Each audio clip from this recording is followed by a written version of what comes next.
پریشان نہ ہونا، میں اللہ جانتا ہوں جب تو اعلان رسالت کرے گا تجھے دو قوتوں کی ضرورت پیش آئے گی، ایک بدن کی قوت چاہیے ہوگی، ایک مال کی قوت چاہیے ہوگی۔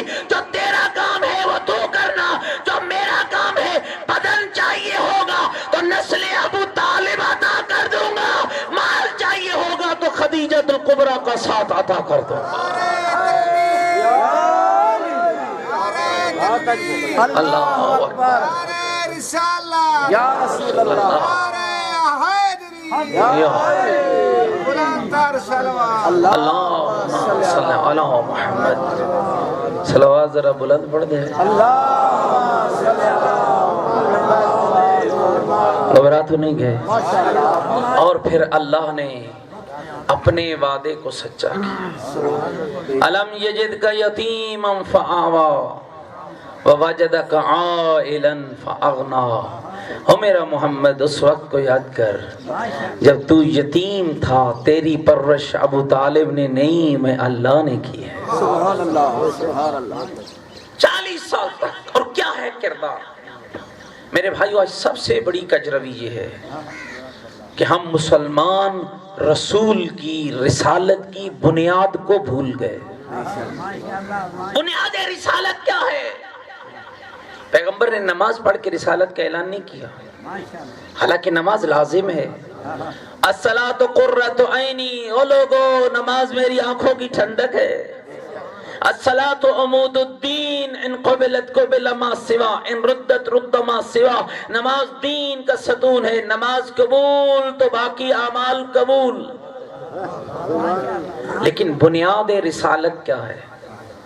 پہاڑ کی چوٹی پر پیغمبر تشریف لے گئے، عرب کے سرداروں کو گھر اعلان نہیں کیا، مسجد میں اعلان نہیں کیا، خانہ کعبے میں بیٹھ کے اعلان نہیں کیا، اپنوں کے اندر بیٹھ کے رسالت کا اعلان نہیں کیا۔ پہاڑ کی چوٹی پر حسنین کا نانا تشریف لے گیا، نیچے ہیں عرب کے بڑے بڑے سردار کھڑے، جن میں عتبہ بھی کھڑا، شیبہ بھی کھڑا، ابو لہب بھی کھڑا، ابو سفیان بھی کھڑا، ابو جہل بھی کھڑا۔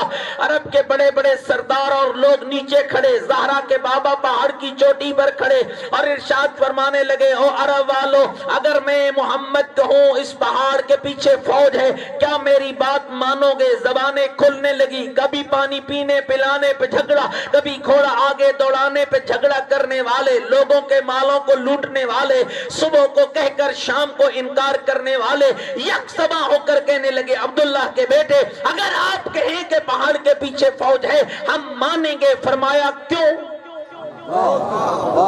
تمہارے اندر ایسی، میرے اندر ایسی کیا شے تم نے دیکھی ہے کہ تم میری بات کو مانو گے؟ یکسوا ہو کر کہنے لگے، عبداللہ کے بیٹے آپ نے 40 سال ہمارے درمیان گزارے ہیں، نہ تیرے ہاتھوں میں خیانت دیکھی ہے، نہ تیری زبان سے جھوٹ سنا ہے۔ پیغمبر نے رخ گفتگو بدلا، فرمایا او عرب والو، اگر میں محمد کہوں اس پہاڑ کے پیچھے فوج ہے، تم پہاڑ پہ چلو اور تمہیں فوج نظر نہ آئے، پھر میرے بارے میں کیا کہو گے؟ بھائیو، کردار یہ ہوتا ہے، سیرت یہ ہوتی ہے، اتوار یہ ہوتا ہے، خلق عظیم اسے کہتے ہیں، کردار عظیم اسے کہتے ہیں، پاکیزہ سیرت اسے کہتے ہیں۔ کہا اگر میں کہوں فوج ہے، تم پہاڑ پہ چلو، تمہیں فوج نظر نہ آئے، تو پھر محمد کے بارے میں کیا کہو گے؟ یک زبا ہو کر کہنے لگے، عبداللہ کے بیٹے اگر ہمیں فوج نظر نہ بھی آئی تو ہم کہہ دیں گے ہماری نگاہیں دھوکہ کھا سکتی ہیں، تیری زبان جھوٹ نہیں بول سکتی ہے۔ اور میرے بھائیوں، بنیاد ہے رسالت پیغمبر کی صداقت۔ وقت ہو گیا ختم، اور ایک جملہ کہتا ہوں، ماشاءاللہ، اپنی زندگیوں میں صداقت کو پیدا کرو۔ آج جتنا بگاڑ آپ معاشرے کے اندر دیکھ رہے ہیں، گھر بگڑا ہوا ہے، محلہ بگڑا ہوا ہے، معاشرہ بگڑا ہوا ہے۔ بگاڑ چاہے تیری دنیا میں ہے یا تیرے دین میں ہے، بگاڑ تیرے عقیدے میں ہے یا تیرے عمل میں ہے، اس کا اصل سبب یہ ہے کہ نہ ہمارے پاس صداقت ہے، نہ ہمارے پاس امانت ہے۔ جو لوگ سود کا کاروبار کرتے ہیں، صداقت ہے، امانت ہے؟ بولیے گا تھوڑا جی۔ جو شراب کی بٹھی چلا رہا ہے، جو اسکول میں پڑھانے جاتا ہے لیکن بیٹھ بیٹھ کے واپس آ جاتا ہے. اور میرے بھائی اگر ہم مسلمان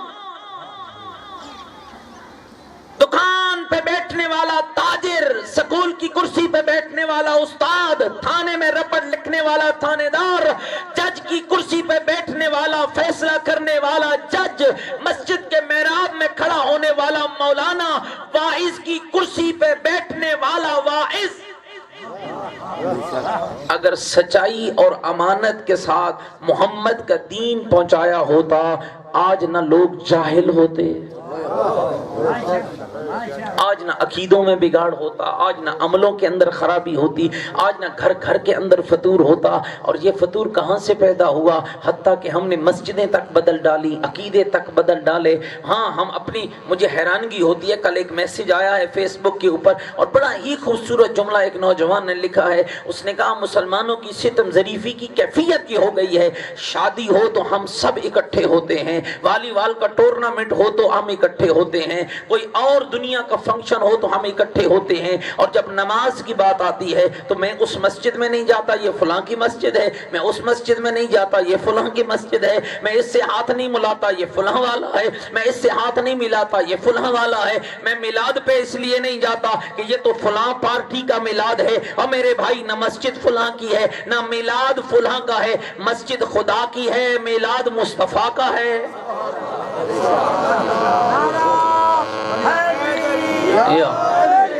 اور نہ مسجد کسی کی ذاتی ملکیت ہے اور نہ مصطفیٰ کا میلاد کسی کی ذاتی ملکیت ہے. لہذا اپنی زندگیوں کو صداقت کے ساتھ اور امانت کے ساتھ اس طرح مزین کرو، اور یہی وعدہ میلاد مصطفیٰ میں کر کے اٹھو کہ آج کے بعد ہم کبھی جھوٹ نہیں بولیں گے، آج کے بعد ہم کبھی خیانت نہیں کریں گے. پھر دیکھ تیرا معاشرہ سنورتا ہے یا نہیں سنورتا ہے، تیرے گھروں اور تیری گودوں میں پیدا ہونے والے بلال جیسے بنتے ہیں یا نہیں بنتے ہیں، ابو ذر جیسے بنتے ہیں یا نہیں بنتے ہیں، میسم میں تمار پیدا ہوتے ہیں یا نہیں ہوتے ہیں.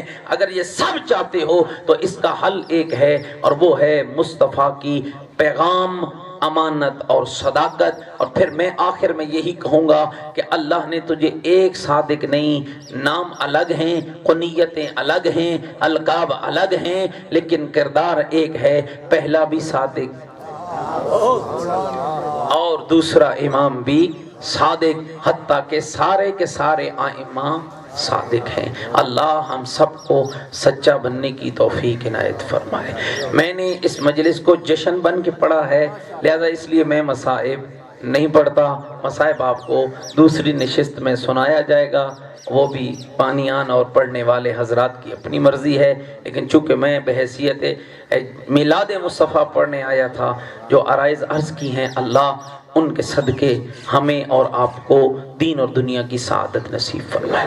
اللہ حاجی صاحب کے گھر پہ رحمت نازل فرمائے، سب کی خطاؤں کو معاف فرمائے، سب کو دین و دنیا کی سعادت نصیب فرمائے، اور ان کے اولادوں کو نیک اور صالح قرار دے، مال و رزق میں وسعت عطا فرمائے، تمام حاضرین کی توفیقات خیر میں مالک اضافہ فرمائے.